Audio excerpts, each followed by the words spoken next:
ChefLorious here. Welcome back to the Love Lab. Today in Alabama Cooking, we're going to be making a Chipotle chili coffee rub steak.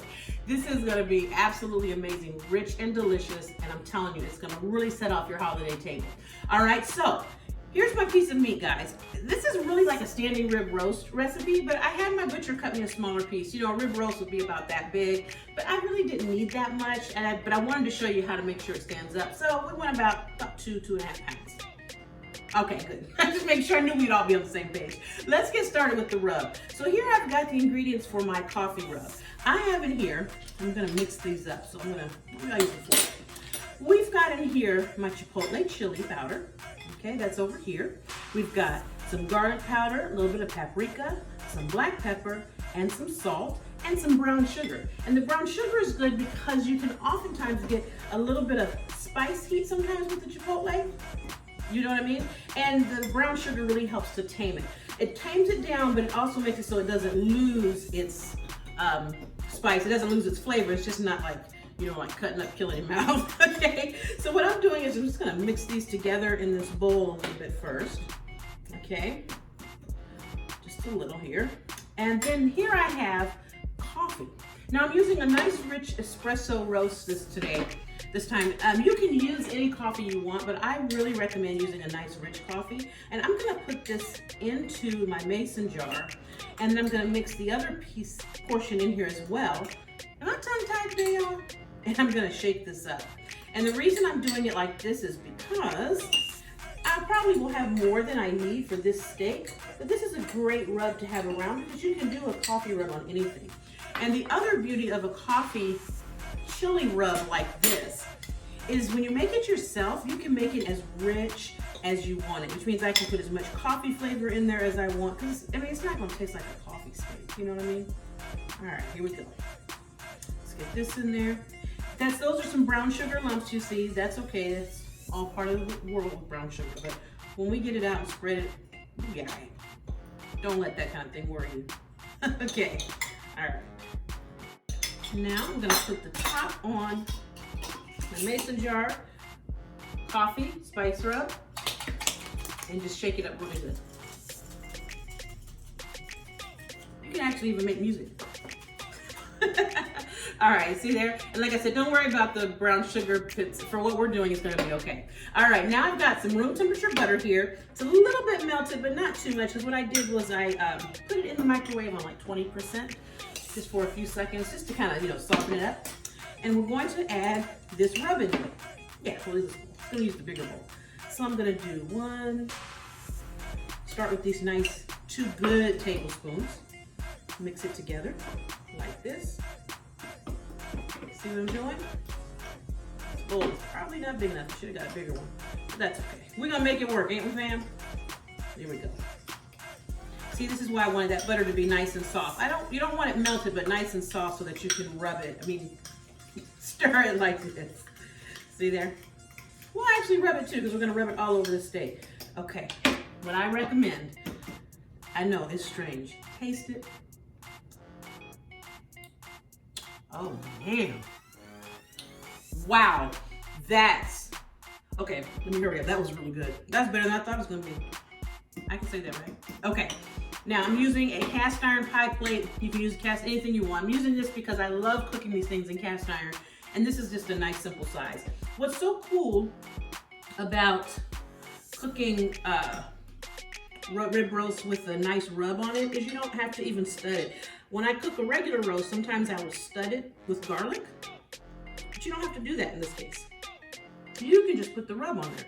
Rub it on real good. We're gonna use the closed oven method to cook this, okay? There's several ways to cook a roast, but that's what we're doing today. So I've got my oven preheated to 500 degrees. I'm going to cook this roast in there for about, I don't know, a few minutes, maybe 10 or 15 minutes. Then I'm gonna turn the oven off. And I'm not gonna open it and let it finish cooking this meat till it reaches the desired temperature. You got that? This rub is everything. Now make sure you get all these little cracks and crevices. I mean, cover this baby, slather it on there, because this butter is gonna be everything. Oh yeah. This is a real easy way to do a roast though, with the butter rub. See that? You don't even have to, like when you're doing the herb ones, a lot of times I'll stud it with garlic and then I'll put herbs and stuff around the bottom. You ain't got to do all that with this. And my hands are staying relatively clean too. Make sure you get all of these pieces of steak, okay? This is good. And whatever's left over can actually go on your potatoes if you want. Imagine cooking your potatoes in that. Let's see. Put this little bit right here. Okay, I'm gonna use a meat thermometer to check the temperature as it cooks because we want to get it done. Please, y'all, don't cook this thing well done. Just, I know what some of y'all are saying. Oh, I don't like my meat pink. Please, don't ruin this beautiful piece of steak by cooking it like it's a piece of chicken, okay? Cook it to about 135 degrees, 140, which is a nice medium, and enjoy the beauty of the meat. Now, another thing I want to point out, we're not using, this particular steak does not have a bone in it, guys. And I did that because they cook a little quicker without the bone. I didn't feel like it. This is just a day when we're having a good dinner because the holidays are coming up, whenever you watch this video, and this is a great holiday meal. Look at that, that's beautiful. All right, let me get my meat thermometer.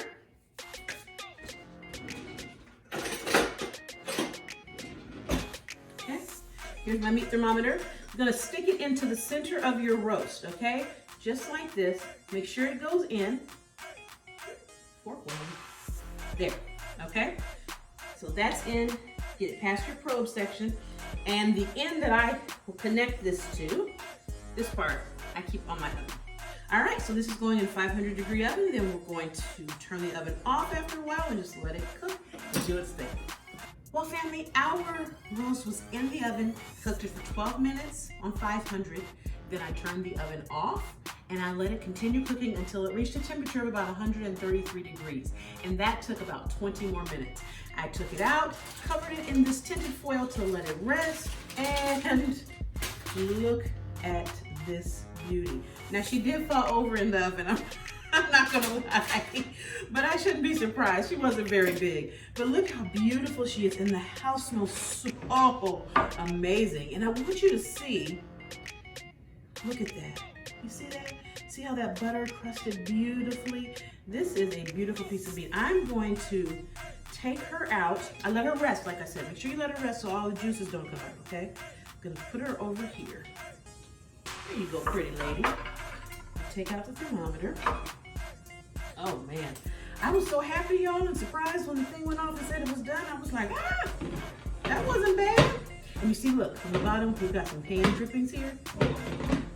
Yes. Okay, so let's take a peek here. Look how pretty. Okay, let me try to hold her right.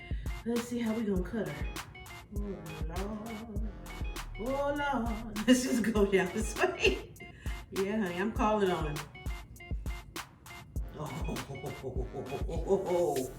fam. Are you seeing this? No, you can't see it yet. I haven't put it in a position for you to see it yet. Hold on. This is what I'm gonna do. I'm just gonna cut it like that. Ah, family. Do you see that? This piece is so big, it's like too big for one person, and I shouldn't, try to slice it. But look at that. That is perfect. You see that? Oh my word. And look, it's even got a little bit of red in there. So if you have some people who want a little more red, you've got more back here. Oh my God, this is beautiful. Oh, oops. I should have got my husband. If y'all watch me, you know I can't really cut meat that well. That's pretty. Honey, that's pretty right there. Let me put this little piece in my mouth right here with that coffee rub in it. Thank you, Jesus, amen.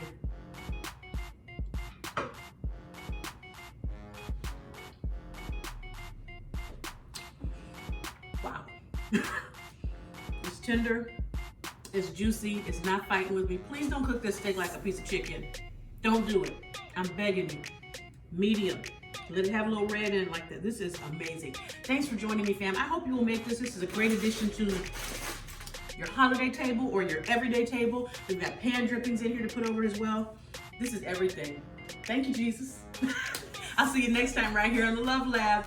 for more of this good Calabama cooking. Have a great day and happy cooking.